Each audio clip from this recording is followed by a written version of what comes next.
खत्म हुआ मई का महीना और तहरीक तालिबान ने अपनी स्टैटिस्टिक्स बताई। स्टैटिस्टिक मतलब उन्होंने कितने ऑपरेशन किए और उसमें हुआ क्या। इन्होंने जो बताया है तहरीक तालिबान ने, वो ये बताया कि हमने 315 हमले किए हैं पाकिस्तान में मई के महीने में। महीना 31 दिन का, 315 हमले, मतलब ऑन एन एवरेज 31 हमले पर 3 दिन और एक दिन में 10 हमले से ज्यादा। ये जो स्टैटिस्टिक्स है सीधे सीधा मतलब मोटा मोटी हिसाब बता रहा हूं मैं आपको। ये भी उन्होंने ये क्लेम किया कि 355 इसमें कैजुअलिटीज थी। ज्यादातर कैजुअलिटीज वो टीटीपी भी आम आदमियों को नहीं मारती, सिक्योरिटी फोर्सेस को ही मारती है। जितने भी सिक्योरिटी, ये पाकिस्तान ने ही सिखाया था कि सिक्योरिटी फोर्सेस को टारगेट करो, आम आदमी को टारगेट मत करो। तो वो जो पर्चे छपे थे कश्मीर के लिए, वो तहरीक तालिबान ने खुद ही पढ़ लिए। तो उसमें कोई क्या कर सकता है। तो भाई अपना आपने स्नेक्स इन बैकयार्ड वाला जो हिलरी क्लिंटन का डायलॉग था, वो हर जगह फिट होता है। ये भी कि 355 का मतलब आप समझिए कि ऑन एन एवरेज 11 से 12 पाकिस्तानी सैनिक सैनिक पुलिस वाले और लेडीज मारे जा रहे हैं पर डे। इसके बारे में कुछ बताता नहीं, कोई बोलना भी नहीं चाहता है। तहरीक तालिबान इतनी हावी कैसे हो गई और पाकिस्तानी आर्मी क्या कर रही है। ग्रुप ने यह भी बताया कि 2024 में 1758 1758 अटैक्स वर मेड।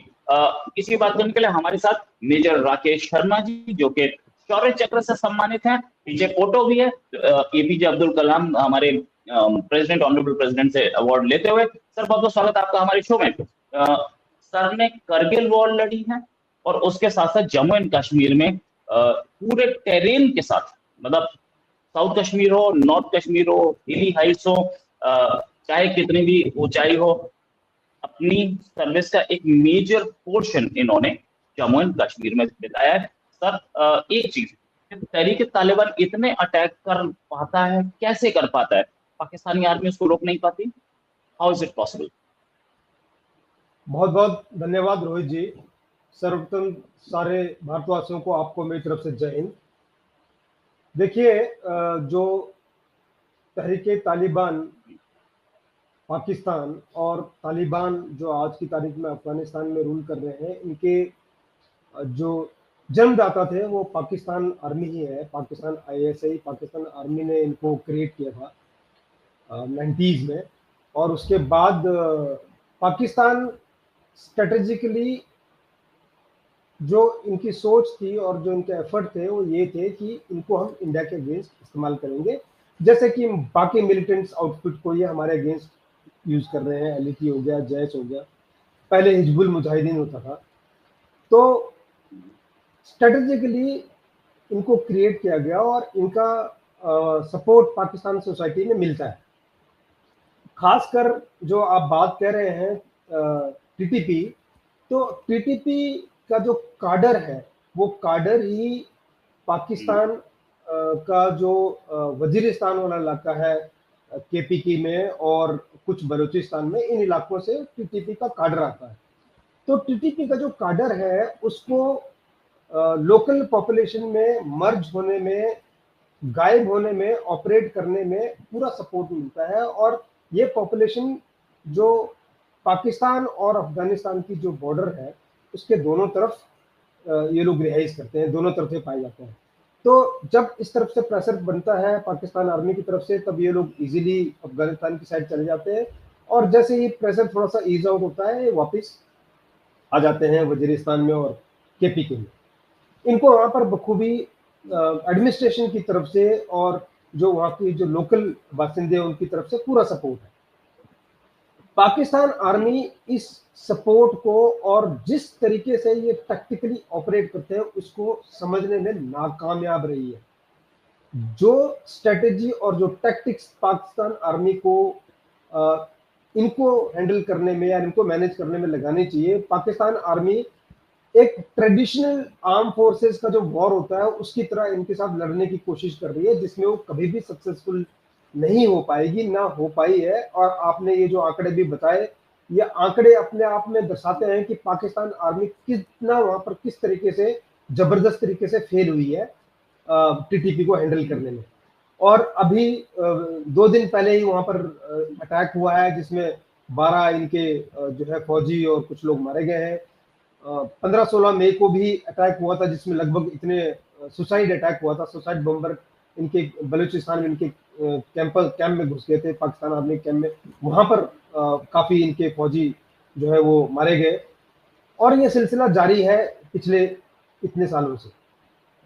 तो अब जो टीटीपी है, टीटीपी का ये मानना है कि हमने पाकिस्तान के अंदर जिस तरह का इस्लामिक राज तालिबान ने अफगानिस्तान में कर रखा है, वैसा ही राज हमने पाकिस्तान में लेके आना है वो। और उसको ये मान के चल रहे हैं कि पाकिस्तान में आज की तारीख में जो रूलर है वो पूरी तरह से इस्लामिक शरिया को फॉलो नहीं करते हैं, शरिया का राज पाकिस्तान में आना चाहिए।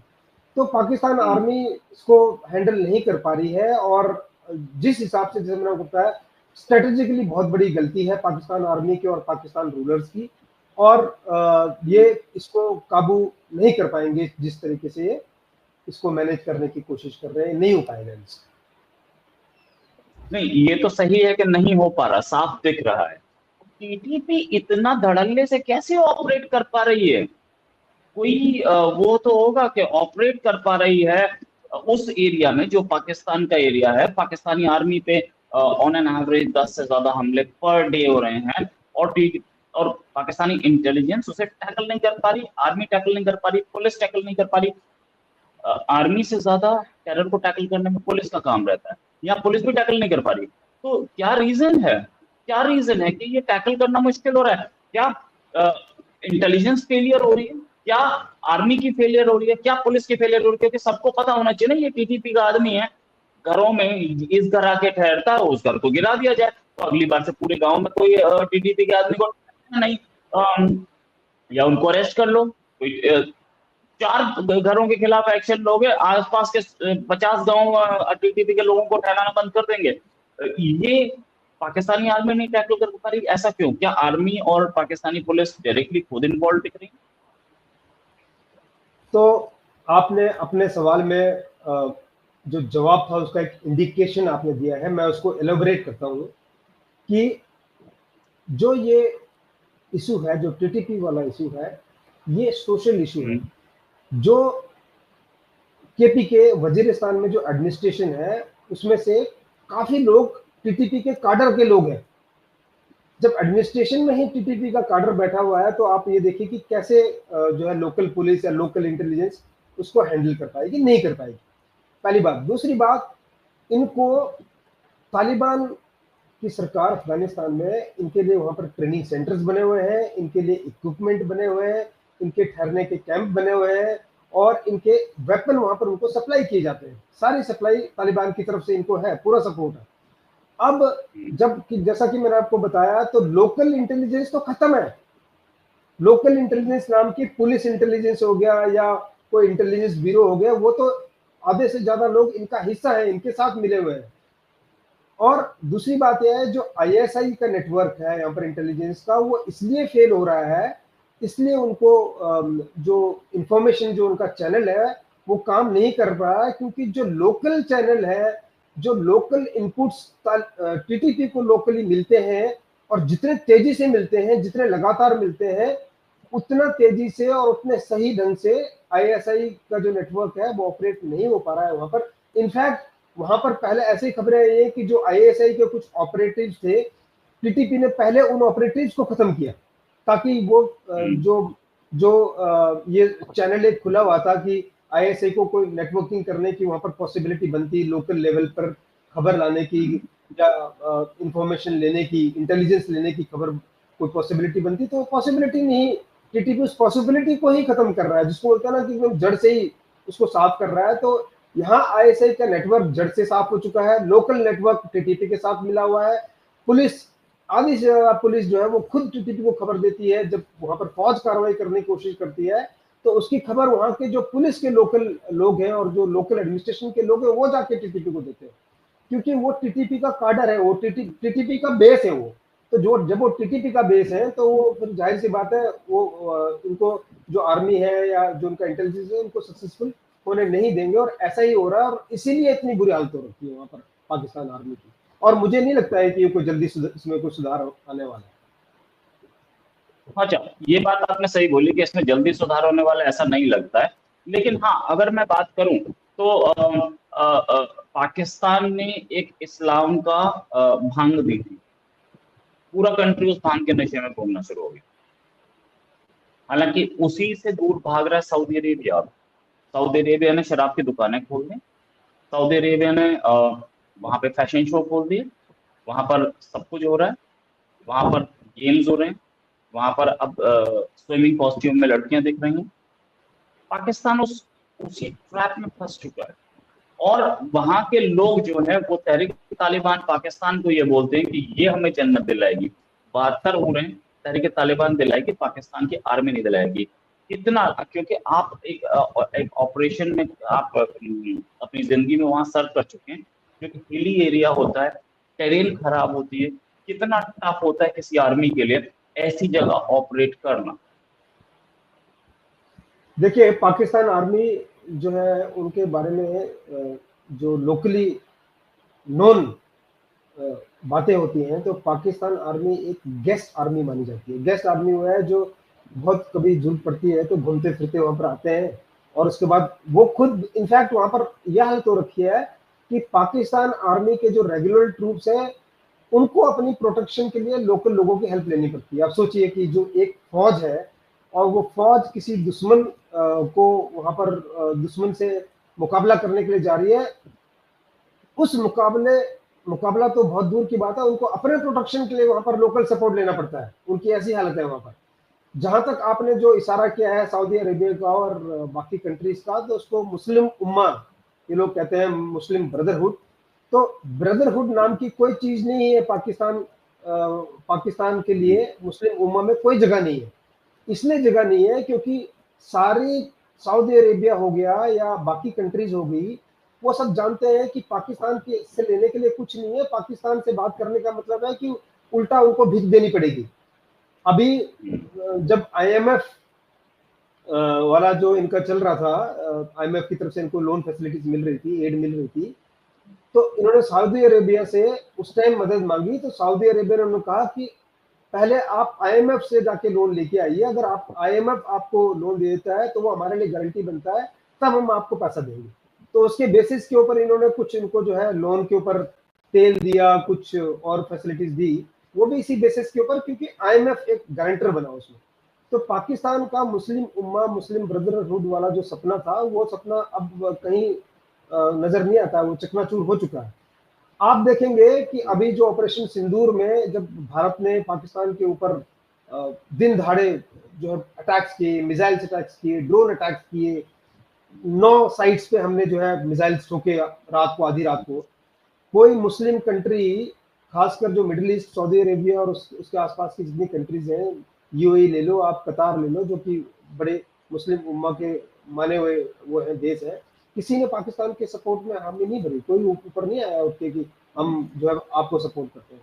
तो वो तो इनका कहानी अच्छा, ऐसा नहीं चलने वाली है। अच्छा, ऐसा क्योंकि मुस्लिम उम्मा में सपोर्ट नहीं दिखता पाकिस्तान के लिए? क्या मुस्लिम उम्मा में कहीं क्लैश है, या पाकिस्तान की कंगाली की हालत देख करके सब बोलते हैं यार कंगाल है, इसके साथ तुम जाए? 2-3 कारण है।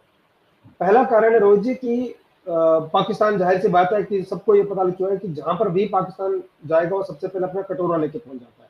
दुनिया उस चीज से परेशान है, और इनफैक्ट उसके बाद अगर कुछ पैसा उनको मिलता भी है तो आगे जाके फिर वो उसको लोन को रीपे करने की बजाय उसका जो है वो एक्सटेंशन का रिक्वेस्ट करना शुरू कर देते हैं। तो सबको पता है कि पाकिस्तान की इकोनॉमी की और पाकिस्तान की सोसाइटी की क्या हालत है। सारी दुनिया जो आज हम डिस्कस कर रहे हैं, सारी दुनिया इस चीज को देख रही है कि पाकिस्तान की इंटरनल सिक्योरिटी कितनी फ्रैक्चर्ड है।